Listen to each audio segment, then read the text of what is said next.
For my research paper, I decided to talk about social media surveillance. And for my thesis, I just wanted to prove that you are being surveilled way more than you think or would expect yourself to be. I wanted to start off my research paper with what information is being gathered on social media. To start off, your personal information. This means any information about yourself that you post on social media.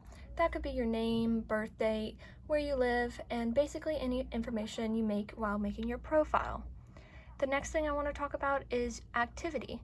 This just means any activity you do on social media. That could be liking someone's post or commenting, basically anything you do or any action.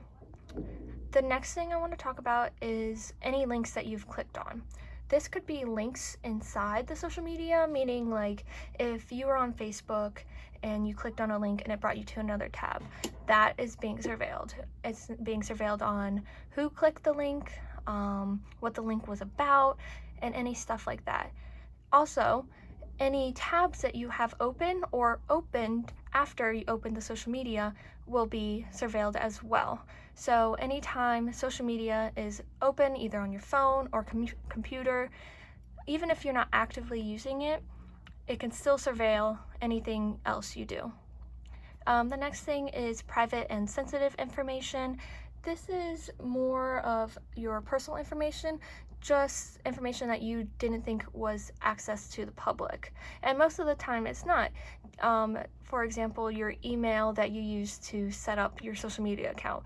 A lot of times that isn't viewable by the public, but that information can still be gathered and stored. The next thing I wanted to talk about was how the information is getting accessed. The first thing is cookies. Cookies refers to files that are collected on you. This just means that when you click a tab and it asks you to accept the cookies, it's just asking you to, well, it's asking for allowance to see who you are and basically make a file on you.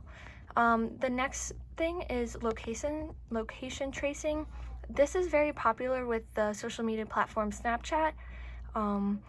Even though you have your Snapchat location turned off to the public, Snapchat, the app, still tracks your location, even if you think it's turned off.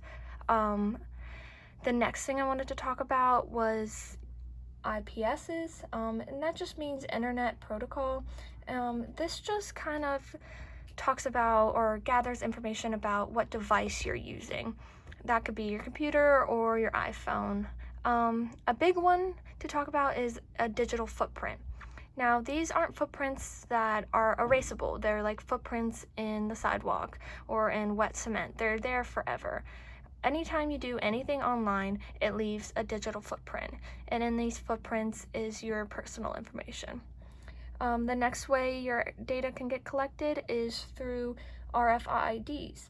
This just means radio frequency identification tags, and these tags are used more popularly with today's advancements in technology, and it's just another way for them to access the previous information.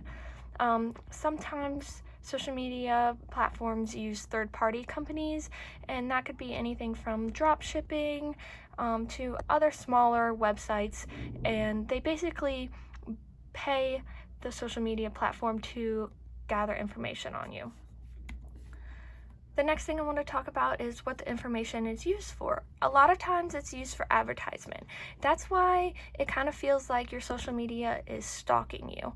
Or like if you're on Facebook and an ad pops up for something that you either like looked up one time and you want, and it just keeps popping up with these ads. The next thing that information is used for is social. That could lead anything from the coronavirus. They collected information about on Twitter to help support people during the coronavirus, environmental factors, and political governance. The next thing I wanted to talk about is how to protect yourself on social media. One way to protect yourself is put as little information as possible.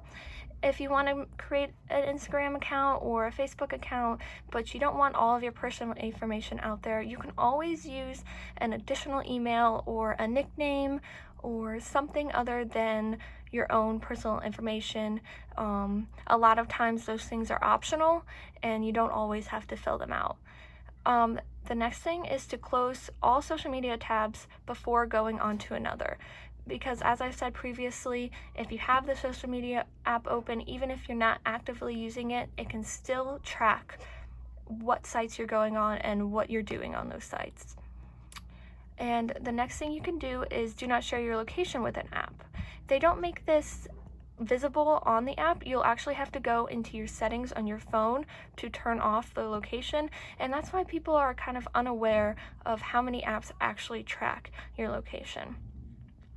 And the next thing is to be aware that you're probably being surveyed.